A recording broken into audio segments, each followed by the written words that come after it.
നൂറ്റാണ്ടിന്റെ സമരവീര്യം സമരാഗ്നി VS അച്യുതാനന്ദന് വിട നൽകുകയാണ് കേരളം. മിഴിച്ചിമ്മാതെ ഇടമുറിയാതെ മുദ്രാവാക്യങ്ങളായി അങ്ങനെ സ്നേഹവായ്പ അറിയിക്കുകയാണ് കേരളമാകെ. അത് കേവലം CPIM പ്രവർത്തകർ അല്ലെങ്കിൽ ഇടത് പാർട്ടികളിലെ കേഡർമാരല്ല, അനുഭാവികൾ മാത്രമല്ല, VSനെ ഇഷ്ടപ്പെട്ട, VSന്റെ നിലപാടുകളിൽ വിശ്വസിച്ച ഒരുപാട് മനുഷ്യർ, VSൽ പ്രതീക്ഷ അർപ്പിച്ച പല തലമുറകളിൽപ്പെട്ട മനുഷ്യർ, അല്ലെങ്കിൽ VSനെ പറ്റി പറഞ്ഞും കേട്ടും കണ്ടും അറിഞ്ഞ ഒരുപാട് മനുഷ്യർ ഇങ്ങനെ വഴിനീളെ VSനെ കാത്തു നിൽക്കുകയാണ്. VSന്റെ ജന്മനാട്ടിലേക്ക് ഇനിയും ദൂരമേറെയുണ്ട്. പക്ഷേ വഴിയിൽ അതിലേറെ ആളുകൾ കാത്തു നിൽപ്പുണ്ട് VSനെ കാണാൻ. VSന്റെ ജീവിതം പരിശോധിച്ചാൽ, VSന്റെ സമര ജീവിതം പരിശോധിച്ചാൽ പല വഴികളുണ്ടായിരുന്നു സമരത്തിൽ. VSന്റെ അവകാശ പോരാട്ടങ്ങളിൽ ആദ്യഘട്ടത്തിൽ VS നിഷേധിയായ അല്ലെങ്കിൽ തൻ്റെടിയായ ചെറുപ്പക്കാരനായി, അല്ലെങ്കിൽ ചെറുപ്പക്കാരനെന്നല്ല, 4ാം ക്ലാസ്സുകാരനായ ഒരു വിദ്യാർത്ഥികൾ ജാതി നിക്ഷേപത്തിന് നേരെ അരഞ്ഞാണമൂരി അടിച്ച നിഷേധിയായ, ധിക്കാരിയായ, അല്ലെങ്കിൽ ചോദ്യം ചെയ്യാൻ കയ്യൂക്കിനെ കയ്യൂക്ക് കൊണ്ട് തന്നെ നേരിട്ട VSന്റെ ചെറുപ്പം. പിന്നീട് ഇങ്ങോട്ട് യൗവന തീക്ഷ്ണമായ കാലത്ത് പുന്നപ്ര വയലാർ സമരം നോക്കൂ. തോക്കുമായി നിൽക്കുന്ന പോലീസിന് നേരെ വാരിക്കുന്തം കൊണ്ട് പാഞ്ഞെടുക്കാൻ ധൈര്യം കൊടുത്ത, അതിനായി ഒരു കേഡറെ കെട്ടിപ്പടുത്ത, പട്ടാളത്തിൽ നിന്ന് വിരമിച്ചു വന്ന ആളുകളെ കൂട്ടി ഒരു വോളണ്ടിയർ സേന ഉണ്ടാക്കി. അങ്ങനെ 3 വോളണ്ടിയർ യൂണിറ്റുകളുടെ ചാർജുകാരനായിരുന്നു അന്ന് VS. അങ്ങനെ പുന്നപ്ര വയലാർ സമരം അത് ഒരു ചുവന്ന ഏടാണ് കേരള ചരിത്രത്തിൽ. കേരളത്തിലെ ഏറ്റവും വലിയ സായുധ വിപ്ലവം എന്ന് വിശേഷിപ്പിക്കാവുന്ന പുന്നപ്ര വയലാർ സമരത്തിന് ഊർജവും സമര പോരാളികൾക്ക് കരുത്തും പകർന്ന VS. ആ സമരത്തെ തുടർന്ന് കൊടിയ മർദ്ദനമേറ്റുവാങ്ങേണ്ടി വന്ന, വലിയ യാതനകൾ ലോക്കപ്പിന് അകത്തടക്കം അനുഭവിക്കേണ്ടി വന്ന VS അപ്പോഴും തൻ്റെ പ്രിയ നേതാക്കളായ KV പത്രോസും P കൃഷ്ണപിള്ളയും എവിടെയെന്ന് ചോദിച്ചുകൊണ്ട് ആവർത്തിച്ച് ബൂട്ടിട്ട് ചവിട്ടിയ പോലീസുകാരോടൊരക്ഷരം മിണ്ടിയില്ല VS. അത്ര ചങ്കുറപ്പുണ്ടായിരുന്നു. ആ ധൈര്യവും നിശ്ചയദാർഢ്യവുമാണ് നമ്മൾ പലകുറി അതിനുശേഷവും ഇങ്ങോട്ടും പല സമരവേദികളിൽ പാർട്ടിക്കുള്ളിൽ തന്നെ പോരടിച്ചും തിരുത്തിയും പോയ VSലൊക്കെ. കാരണം എത്ര പട്ടാളത്തിൻ്റെ, പോലീസിൻ്റെ ബൂട്ടിൻ്റെ ചവിട്ടേറ്റ് വാങ്ങിയതാണ്, എത്ര ജന്മിമാരുടെ, ഗുണ്ടകളുടെ അടിയേറ്റതാണ്, അവരോട് തിരിച്ചു തല്ലി പിടിച്ചു നിന്ന മനുഷ്യനാണ്. അങ്ങനെ 8 പതിറ്റാണ്ട് കാലം ഈ രാഷ്ട്രീയ ജീവിതം, സജീവമായ രാഷ്ട്രീയ ജീവിതത്തിനൊടുവിൽ 101 വയസ്സ് പിന്നിട്ട് കേരളത്തോട് വിട പറയുമ്പോൾ ഒരു സമരേതിഹാസം, വീരചരിതം പോലെ, വയലാറിൻ്റെ വീരചരിതമാണ്, വീരനായകനാണ് VS. അലക്സ് റാം മുഹമ്മദ് തുടരുന്നുണ്ട്. അലക്സ്, വഴിയിലാകെ മനുഷ്യരിങ്ങനെ നിറയുകയാണ്. അതുകൊണ്ട് പുലരുന്ന നേരമാകുന്നു. വെളുപ്പാങ്കാലത്തും കാത്തു നിൽക്കുന്ന മനുഷ്യർ. ഇനി ഒരുപക്ഷെ ഈ ആൾക്കൂട്ടം അങ്ങനെ കൂടുകയുള്ളൂ. പലരും നമ്മുടെ കമൻറ്റ് ബോക്സിലടക്കം ആളുകൾ ഒച്ചറിയിലേക്ക് എത്തുന്നത് എപ്പോഴാണ്. അടുത്ത പോയിന്റുകളിൽ കാത്തു നിൽക്കുന്ന മനുഷ്യർ ഇപ്പോൾ എവിടെ എത്തി ഈ വിലാപയാത്ര എന്നറിയാനുള്ള തിടുക്കത്തിലാണ്.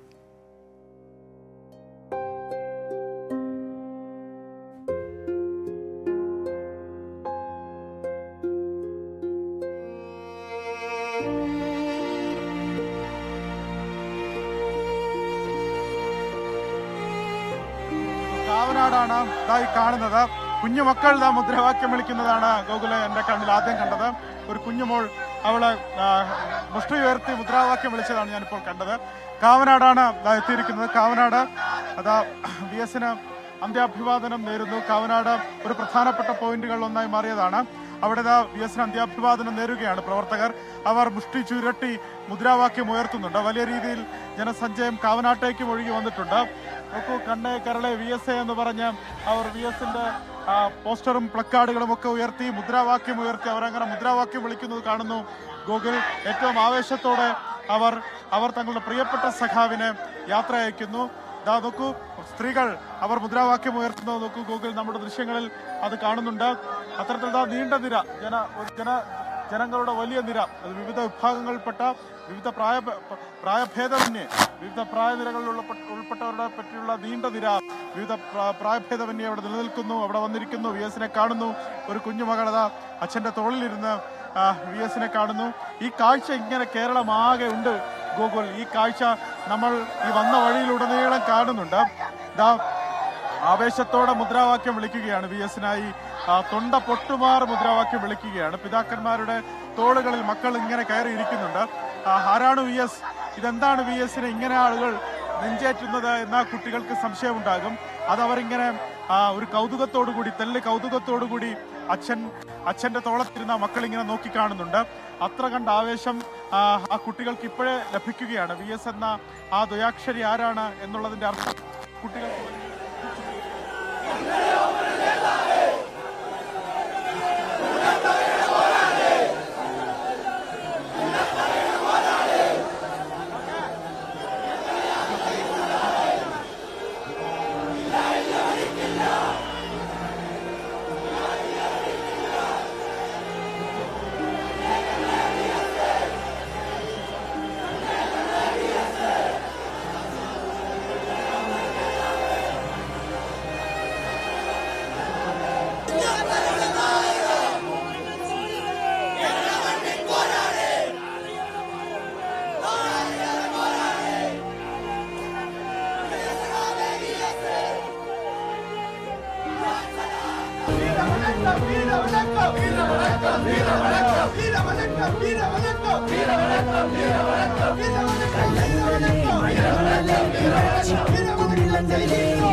കേരളത്തിലെ മനുഷ്യർക്കായി, മണ്ണിനായി, ജലത്തിനായി, കേരളത്തിൻ്റെ നിലനിൽപ്പിനായി സംസാരിച്ച, ശബ്ദമുയർത്തിയ നേതാവാണ്.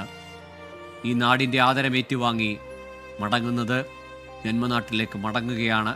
കേരളമാകെ പടർന്നൊരു കനലായിരുന്നു വി എസ്. കേരളത്തിൻ്റെ സമരഭൂമികളിൽ വി എസ് എത്താത്ത ഇടങ്ങളുണ്ടായിരുന്നില്ല. വി എസിന് അപ്രാപ്യമായ ഭൂപ്രകൃതി ഉണ്ടായിരുന്നില്ല.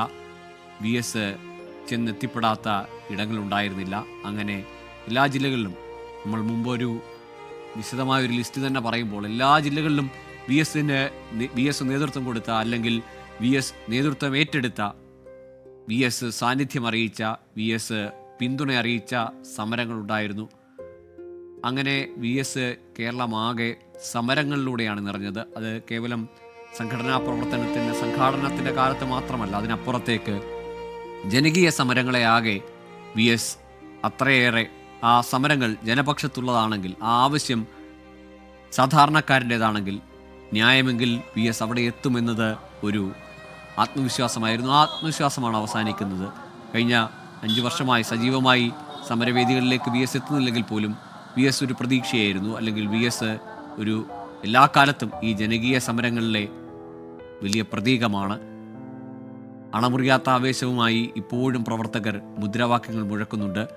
അവർ ഒരു ഉറപ്പാണ് നൽകുന്നത്. വി എസിൻ്റെ ആശയം, വി എസിൻ്റെ നിലപാട്, അത് ഞങ്ങൾ ഏറ്റെടുക്കും എന്ന് അവർ ആർത്ത് വിളിക്കുന്നുണ്ട്.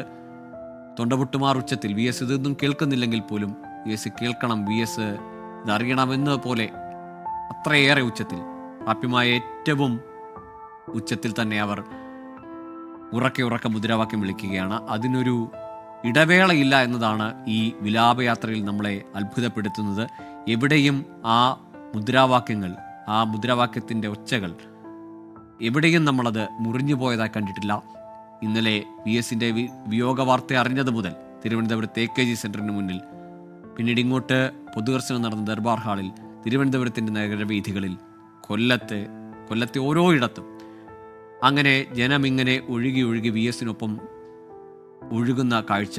അത് വേലിക്കകത്ത് വീട്ടിലേക്കാണ് വി എസിൻ്റെ ബാല്യകാലം ചെലവഴിച്ച, ഒരുപാട് യാതനകളുടെ, കൊടിയ ദാരിദ്ര്യത്തിൻ്റെ, സങ്കടങ്ങൾ നിറഞ്ഞ, അച്ഛനെയും അമ്മയെയും നഷ്ടപ്പെട്ട, ചെറിയ പ്രായത്തിൽ തന്നെ നഷ്ടപ്പെട്ട ബാല്യം, അതിനുശേഷം ഏറെ പൊരുതിയ ഒരു ജീവിതം, വ്യക്തിജീവിതത്തിൽ അതിനുശേഷം തൻ്റെ വ്യക്തിജീവിതം എന്നതല്ല, അതിനപ്പുറത്തേക്ക് കർഷക തൊഴിലാളികൾക്ക്, കഷ്ടപ്പെടുന്ന മനുഷ്യർക്ക് അവനവന് വേണ്ടിയല്ലാതെ അവരിനു വേണ്ടി പോരടിച്ച, അല്ലെങ്കിൽ അവരിനു വേണ്ടി ജീവിതം മാറ്റിവെച്ച പ്രിയ സഖാവിന് വിട നൽകാൻ കേരളമാകെ കൈകോർത്ത് ആ ദേശീയപാതയ്ക്ക് ഇരുവശവും തിരുവനന്തപുരം മുതൽ അങ്ങ് വലിയ ചുടുകാട് വരെ ഒരു നീണ്ട നിരയായി ഈ രാത്രിയിലും ഉറങ്ങാതെ മനുഷ്യർ കാത്തു നിൽക്കുകയാണ് വി എസിനെ ഒരു നോക്ക് കാണാൻ. വി എസിനെ പരിചയമുള്ളവർ, വി എസിനെ കേട്ടറിവ് മാത്രമുള്ളവർ, വി എസിനെ മുമ്പ് കണ്ടിട്ടുള്ളവർ, ഒരിക്കൽ പോലും കണ്ടിട്ടില്ലാത്തവർ, അങ്ങനെ അറിയുന്നവരും അറിയാത്തവരുമായ, പരിചിതരും അപരിചിതരുമായ വി എസിൻ്റെ മനുഷ്യർ, അവർക്കെല്ലാവർക്കും വി എസ് സ്വന്തമെന്ന പോലൊരു വികാരം ഈ കഴിഞ്ഞ മണിക്കൂറുകളിൽ പലരും വി എസിനെ കേട്ടറിഞ്ഞു വന്നവർ. കൊച്ചുകുട്ടികളോട് ചോദിക്കുമ്പോൾ അവർ പറയുന്നത് കണ്ടിട്ടില്ല, വി എസിനെ കുറിച്ച് മുമ്പ് കേട്ടിട്ടില്ല. പക്ഷേ ഇപ്പോൾ ഈ കേരളമാകെ, അല്ലെങ്കിൽ ഈ കാണുന്ന അവരുടെ നാടും അവർക്ക് ചുറ്റുമുള്ള നഗരവും മനുഷ്യരും എല്ലാവരും ഒരു മനുഷ്യന് വേണ്ടി ഇങ്ങനെ കാത്തു നിൽക്കുന്നു. ആ മനുഷ്യന് വേണ്ടി വഴിയരികിലേക്ക് ഓടിയെത്തുന്നു. ഇതുവരെ കണ്ടിട്ടില്ലാത്ത പല മനുഷ്യരും മുഷ്ടിയുരുട്ടി മുദ്രാവാക്യം വിളിക്കുന്നു, ആവേശഭരിതരാകുന്നു, വികാര വായ്പാൽ ചിലപ്പോൾ പൊട്ടിക്കരയുന്നു, അങ്ങനെ സങ്കടം പറയുന്നു. ഇതൊക്കെ ഒരു പക്ഷേ പുതിയ തലമുറയിൽ പലർക്കും അവരത്ഭുതമെന്നോണം നോക്കി നിൽക്കുകയാവാം ഈ ഒരു വിലാപയാത്രയെ. വി എസിൻ്റെ സ്വന്തം തട്ടകത്തിലേക്ക്, അല്ലെങ്കിൽ വി എസിൻ്റെ രാഷ്ട്രീയ ജീവിതം ആരംഭിച്ച ആലപ്പുഴയിലേക്കാണ് ഇനി കടന്നു ചെല്ലേണ്ടത്. കൊല്ലം പാതി പിന്നിട്ടിട്ടേ ഉള്ളൂ. ഇനിയും പലയിടങ്ങളിൽ, പ്രത്യേകിച്ച് കൊല്ലത്ത് ഈ ദേശീയപാതയ്ക്ക് അരികിലേക്ക് വരുമ്പോൾ സമീപ ജില്ലകളിൽ നടക്കം CPIM പ്രവർത്തകരും ഒപ്പം വി എസിനെ ഇഷ്ടപ്പെടുന്ന മനുഷ്യരത്രയും ഈ ദേശീയപാതയ്ക്ക് ഇരുവശത്തും എത്തിയിട്ടുണ്ട്. അങ്ങനെ അണമുറിയാത്തൊരു പ്രവാഹമായി വി എസ് മാറുകയാണ്. വി എസിൻ്റെ ശബ്ദം നിലയ്ക്കുമ്പോൾ ലക്ഷക്കണക്കിന് മനുഷ്യർ വി എസ് എന്ന് ആവർത്തിച്ച് വിളിക്കുന്ന, അല്ലെങ്കിൽ ഒരു ചെറിയ ഇടവേള പോലുമില്ലാതെ വി എസ് എന്നങ്ങനെ കഴിഞ്ഞ ഏതാണ്ട് മണിക്കൂറുകളായി നിലയ്ക്കാത്ത ആ ഒച്ച ഇങ്ങനെ നമ്മുടെ കാതുകളിൽ കേൾക്കുകയാണ്. കടന്നു വന്ന വഴികളിൽ അത്രയും മനുഷ്യർ ഇരമ്പിയാർക്കുകയാണ് വി എസിനെ അവസാനമായി ഒരു നോക്ക് കാണാൻ. ആ വിലാപയാത്ര, വി എസിൻ്റെ ഭൗതിക ശരീരമുള്ള ആ ബസ്, അത് നീങ്ങാനാവാത്ത വിധം വഴി തടഞ്ഞു നിർത്തുന്നത് പോലെ, വി എസിനെ തടഞ്ഞു വെക്കുന്നത് പോലെ ആ മനുഷ്യരങ്ങനെ മുദ്രാവാക്യങ്ങളുമായി നിറയുകയും ചെയ്യുന്നു.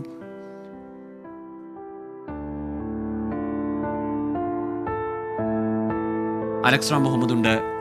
അലക്സ്, ഇനി അടുത്ത പ്രധാനപ്പെട്ട ഒരു കേന്ദ്രമെന്നൊന്നും ചോദിക്കാനില്ല. കാരണം വഴിയരികിൽ ആൾ കൂടുന്നിടങ്ങളെല്ലാം വി എസിൻ്റെ പ്രിയപ്പെട്ടവരാൽ പ്രധാനപ്പെട്ട ഇടങ്ങളായി മാറുകയാണ്.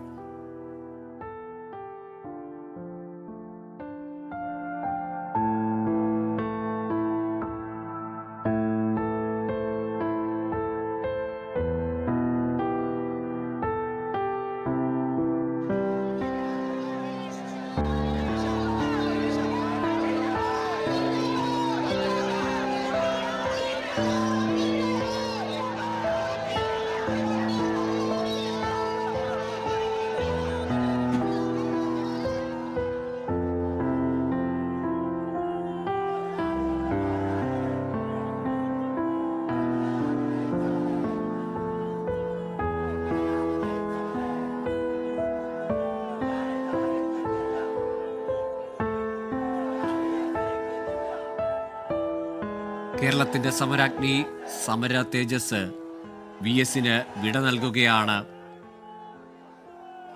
നാടാകെ വി എസ് എന്ന മുദ്രാവാക്യം, കണ്ണേ കേരള വി എസ് എന്ന മുദ്രാവാക്യം മനഃപ്പാഠമാവുകയാണ് പല തലമുറയിൽപ്പെട്ട മനുഷ്യർക്ക്.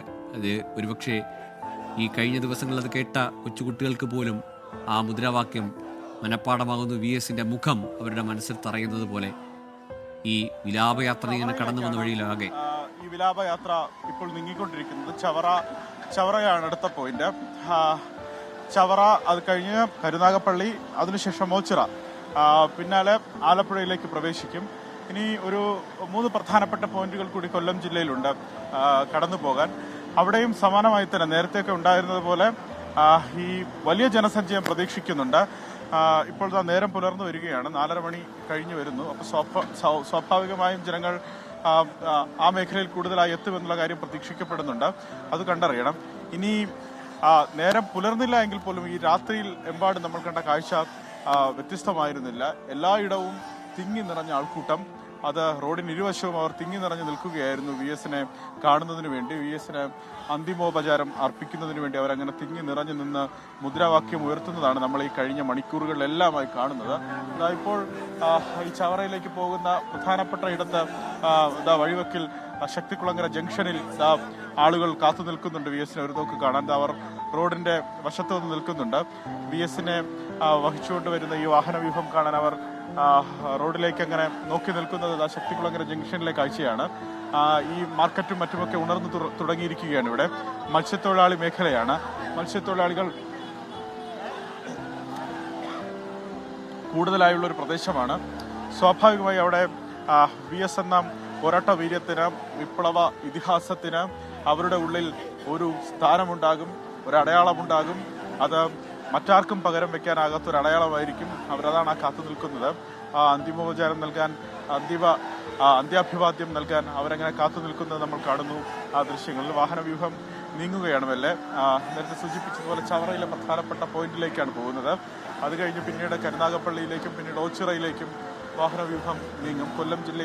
കൊല്ലം ജില്ലയിലൂടെ കടക്കുന്ന, അല്ലെങ്കിൽ കൊല്ലം ജില്ല കഴിഞ്ഞ് അത് പിന്നീട് ഒച്ചിറ കഴിഞ്ഞ് ആലപ്പുഴയിലേക്ക് പ്രവേശിക്കും. എന്താണെങ്കിലും അതൊരു 7 മണി എങ്കിലും ആകും എന്നുള്ളതാണ് നിലവിൽ പ്രതീക്ഷിക്കപ്പെടുന്നത്. 7 മണിയോടെയെങ്കിലും മാത്രമേ ആ മേഖല കടന്നു പോകാനാകൂ എന്ന് പ്രതീക്ഷിക്കപ്പെടുന്നുണ്ട്. അത്ര കണ്ട് ജനസഞ്ചയം വി എസിനെ കാണാൻ ഇങ്ങനെ തിങ്ങി നിറഞ്ഞു നിൽക്കുന്നുണ്ട് ഗൂഗിൾ പലയിടങ്ങളിലും. ഇതിൽ നമുക്കറിയാം, നേരത്തെ ഗൂഗിൾ സൂചിപ്പിച്ചതുപോലെ ഒരു സമരം നടന്നാൽ അവിടെ വി എസ് എത്തിയാൽ ആ സമരത്തിന്റെ മുഖം തന്നെ മാറുന്നതായിരുന്നു കേരളം കഴിഞ്ഞ നാളുകളിൽ, കഴിഞ്ഞ വർഷങ്ങളിലൊക്കെ കൊണ്ടൊരു ചരിത്രം അങ്ങനെയായിരുന്നു. ആ രീതിയിലാണ് വി എസ് അവിടേക്ക് എത്തുമ്പോൾ ആ സമരത്തിന്റെ ഒരു രൂപവും ഭാവവും മാറുന്നത്. പെമ്പിള ഒരുമൈ സമരം മൂന്നാർ കൊടുമ്പിരി കൊണ്ട് നടക്കുന്ന കാലത്ത് ഒരു വലിയ ഉദാഹരണമുണ്ട്. വി എസ് ആ സമരത്തിലേക്ക് വി എസ് എത്തുന്നു. അതിൽ ഒരു രാഷ്ട്രീയ പാർട്ടിയുടെ അല്ലെങ്കിൽ രാഷ്ട്രീയ പാർട്ടികളുടെ സാന്നിധ്യം ആ സമരത്തിൽ വേണ്ട എന്ന് പെമ്പിള ഒരുമൈ ആദ്യഘട്ടം മുതൽ തീരുമാനിച്ചിരുന്നു. അത്തരത്തിലൊരു രാഷ്ട്രീയ നേതാവിന്റെ ഒരു പരിച്ഛായയോടല്ല, ഒരു പ്രതിച്ഛായയോടല്ല വി എസ് അവിടേക്ക് എത്തുന്നത്. പകരം കേരളത്തിന്റെ പ്രതിപക്ഷ നേതാവ് എന്ന പ്രതിച്ഛായയോടെയാണ് വി എസ് എത്തുന്നത്. അവരുടെ സമരങ്ങൾക്ക്, ആ സമരത്തിന് അറുതി ഉണ്ടാക്കാനാകുന്ന, ആ പ്രശ്നം പരിഹരിക്കാൻ ഉതകുന്ന തങ്ങളുടെ നേതാവ്, തൊഴിലാളി നേതാവ്, സമരസൂര്യൻ, വിപ്ലവ ഇതിഹാസം എന്നുള്ള രീതിയിലാണ് വി എസ് അവിടേക്ക് എത്തുന്നത്. വി എസ് സമരത്തിലേക്ക് എത്തി അതിന്റെ മട്ടും ഭാവവും മാറുന്നതാണ് പിന്നീട് കാണുന്നത്. ആ സമരത്തിൽ അതുവരെ കണ്ണടച്ചിരുന്ന ഉമ്മൻചാണ്ടി സർക്കാരിന്റെ ഭരണകൂടം കണ്ണു തുറക്കുന്നു. അവരുമായി ചർച്ചയ്ക്ക് തയ്യാറാകുന്നു. അവർക്ക് അനുകൂലമായി സർക്കാർ തീരുമാനം കൈക്കൊള്ളുന്നു. ആ തീരുമാനം അറിയിക്കാൻ അന്ന് വകുപ്പ് മന്ത്രിയായ പി കെ ജയലക്ഷ്മി മൂന്നാറിലേക്ക് വണ്ടി കയറി എത്തുന്ന ദൃശ്യങ്ങൾ ഇപ്പോഴും മനസ്സിലുണ്ട്. അങ്ങനെ പി കെ ജയലക്ഷ്മി അവിടേക്ക് എത്തുമ്പോഴും ഈ തോട്ടം തൊഴിലാളി സ്ത്രീകൾ, പെമ്പിള ഒരുമയിലെ തോട്ടം തൊഴിലാളി സ്ത്രീകൾ സംഘടിച്ചിരുന്നത്, അല്ലെങ്കിൽ അവർ വലയം തീർത്തത് പി കെ ജയലക്ഷ്മിക്ക്, തങ്ങൾക്ക് അനുകൂലമായ തീരുമാനം കൊണ്ടുവരുന്ന പി കെ ജയലക്ഷ്മിയെ കേൾക്കാനല്ല, പകരം ഒരേ ഒരു വി എസിന് ചുറ്റുമാണ് അവർ ഇരുന്നത്. ഒരേ ഒരു വേലിക്കകത്ത് ശങ്കർ അച്യുതാനന്ദന് ചുറ്റുമാണ് അവർ ഇരുന്ന് ഈ കാര്യങ്ങൾ കേട്ടതും ഈ കാര്യങ്ങൾ വിശദീകരിച്ചതും അവരുടെ അടുത്ത നടപടി എന്താണെന്നുള്ള കാര്യം അവർ കൈക്കൊണ്ടതും അങ്ങനെയാണ്. അതാണ് വി എസിന്റെ പ്രസക്തി. അതാണ് ഈ ദ്വയാക്ഷരിയുടെ കേരളത്തിന്റെ സമര ചരിത്രത്തിൽ ഈ ദ്വയാക്ഷരിയുടെ പ്രസക്തി അതാണ്. അത്ര കണ്ടാണ് അദ്ദേഹത്തിന് സമര പോരാട്ടങ്ങളിലെ സാന്നിധ്യവും അതിലെ അദ്ദേഹത്തിന്റെ സാന്നിധ്യം നൽകുന്ന മാറ്റവും അതാണ്. അത് കേരളത്തിനെമ്പാടും അറിയാം. അതാണ് വി എസിന്റെ ഒരു ഇടപെടൽ സമരങ്ങൾക്ക് ആവശ്യമെന്ന് പറയുന്നത്. എൻഡോസൾഫാൻ സമരം നമ്മൾക്ക് മുന്നിലുണ്ട്. വി എസിന്റെ ഇടപെടൽ ഒന്നുകൊണ്ട് മാത്രമാണ് അവർക്ക് വേണ്ട നഷ്ടപരിഹാരവും മറ്റുമൊക്കെ ലഭിക്കുന്ന തരത്തിലേക്ക് ആ നടപടി മാറുന്നത്, സമരം മാറുന്നത്. അവർക്കൊപ്പം വി എസ് ഇരുന്നത് കൊണ്ടാണ്, വി എസ് അവർക്ക് വേണ്ടി സംസാരിച്ചത് കൊണ്ടാണ്. വി എസ് അത്തരത്തിൽ സമരങ്ങളിൽ കാര്യമായി ഇടപെടുന്ന സമരങ്ങളെ തന്റെ പ്രശ്നമായി, അതായത് സമരം ചെയ്യുന്നത് ആരാണോ അതിൽ ന്യായവും നീതിയും ഉണ്ടെങ്കിൽ അത് തന്റെ കൂടി പ്രശ്നമാണെന്ന് വി എസ് തിരിച്ചറിയുന്നു. അത് മനുഷ്യസ്നേഹത്തിന്റെ ഉദാത്ത മാതൃകയാണ്. ഞാൻ വീട്ടിൽ ഇരിക്കണം, എനിക്കിത്ര പ്രായമായി, അല്ലെങ്കിൽ 80, 85, 90 വയസ്സായ ഒരു മനുഷ്യൻ, കേരളത്തിന്റെ പല സാരഥ്യവും വഹിച്ച ഒരു മനുഷ്യൻ ഇത്തരം സമര രൂപങ്ങളുടെ ഭാഗമാകുകയും ഇത്തരം സമര കേന്ദ്രങ്ങളിൽ പോയി ഇരിക്കുന്നത് എന്തിനെന്നുള്ള ചോദ്യമാണ് വി എസ് എന്ന ദ്വയാക്ഷരി അപ്രസക്തമാക്കുന്നത്. ആ സമരങ്ങൾ അതിൽ ന്യായമുണ്ടെങ്കിൽ, നീതിയുണ്ടെങ്കിൽ അത് തന്റെ കൂടി പ്രശ്നമാണ്. അവിടെ താൻ ഇടപെട്ടാലേ ആ സമരം പരിഹരിക്കാനാകൂ എന്നുണ്ടെങ്കിൽ ആ സമരത്തിൽ ഇടപെടുന്നു. ആ സമരത്തിൽ തക്കതായ ഒരു നിർദ്ദേശം നൽകുന്നു. ആ സമരത്തിന് പിന്നീടൊരു ദിശാമാറ്റം തന്നെ സംഭവിക്കുന്നതാണ് നമ്മൾ കാണുന്നത്. അതാ നീണ്ടകരയിലേക്ക് ഈ വിലാപയാത്രയുടെ വാഹനവ്യൂഹം കടക്കുകയാണ്. ഇതിനുശേഷം നേരെ ചവറയിലേക്ക് ഒരു പോയിന്റ് ഉണ്ട്. അവിടെ കൂടുതലായി പ്രവർത്തകർ അല്ലെങ്കിൽ വലിയ രീതിയിൽ VS നെ ഇഷ്ടപ്പെടുന്നവരൊക്കെ അവിടേക്ക് എത്തി എന്ന് പ്രതീക്ഷിക്കാം. അവിടെ നേരത്തെ നമ്മൾ കണ്ടു, നമ്മുടെ ദൃശ്യങ്ങൾ, നമ്മുടെ യൂണിറ്റ് അടക്കം അവിടെയുണ്ട്. അവിടെ അത്തരത്തിൽ പ്രവർത്തകരുടെ വലിയ പങ്കാളിത്തമുണ്ട് താനും. അവിടെയും നേരത്തെയൊക്കെ നമ്മൾ കണ്ടതുപോലെ VS നായി മുദ്രാവാക്യം ഉയരുന്നത് നമ്മൾ കാണും. VS നെ അവർ നെഞ്ചേറ്റിയത് നമ്മൾ കാണും. VS നായി ഒരുപിടി പുഷ്പം അർപ്പിക്കാൻ അവർ എത്തുന്നത് നമ്മൾ കാണും. അങ്ങേയറ്റം വികാര വായ്പോടുകൂടെ കൊല്ലവും VS നെ നെഞ്ചേറ്റുന്നു. കൊല്ലവും VS ന് യാത്രാമൊഴി ചൊല്ലുന്നു. യാത്രാമൊഴി ചൊല്ലുമ്പോഴും അവർ അടുത്ത തലമുറയോട്, അത് കൊല്ലം എന്നല്ല, തിരുവനന്തപുരം എന്നല്ല, കേരളം ഒട്ടാകെ, മലയാളികൾ ഒട്ടാകെ അവർ അടുത്ത തലമുറയോട് VS എന്ന വിപ്ലവ സൂര്യന്റെ പോരാട്ട ചരിത്രം, ആ സമരേതിഹാസത്തിന്റെ ജീവിത ചരിത്രം പറഞ്ഞു കൊടുക്കുന്നുണ്ട്. അവർക്ക് നെഞ്ചേറ്റാൻ ഉതകുന്ന ഒരു നേതാവായി, എല്ലാ കാലത്തും ഓർക്കാനാകുന്ന, മാതൃകയാക്കാനാകുന്ന ഒരു നേതാവായി ഇവിടെ ഒരാൾ ജീവിച്ചിരിപ്പുണ്ടായിരുന്നു. ആ നേതാവാണ് കടന്നുപോയത്. ആ നേതാവിനെ പറ്റി നിങ്ങൾ അറിയണം എന്ന് അടുത്ത തലമുറയ്ക്ക് പറഞ്ഞു കൊടുക്കുകയും ചെയ്യുന്നുണ്ട് ഈ തലമുറ.